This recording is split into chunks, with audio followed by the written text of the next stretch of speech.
ఇక్కడ అంటున్నాడు పరిశుద్ధుడైన పౌలు గారు, క్రీస్తును నమ్ముకున్నాము, మేము చర్చికి వెళ్తున్నాము, మేము రక్షింపబడ్డాము, మేము మారు మనసు పొందాము, మేము బాప్తిస్మము తీసుకున్నాము అని చెప్పటమే కాదు, క్రీస్తు మనలను ఎంత ప్రేమించాడు.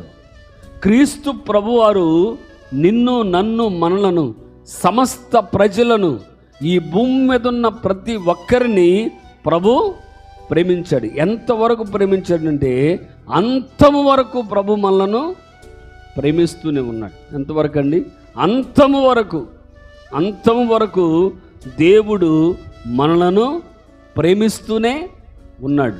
మన నిజస్థితి ఏంటో ప్రభువుకు తెలుసు, మన స్థితి ఏంటో తెలుసు, మనం ఎవరమో తెలుసు, మన స్థితి ఏంటో దేవునికి తెలుసు, ప్రభువుకు తెలుసు.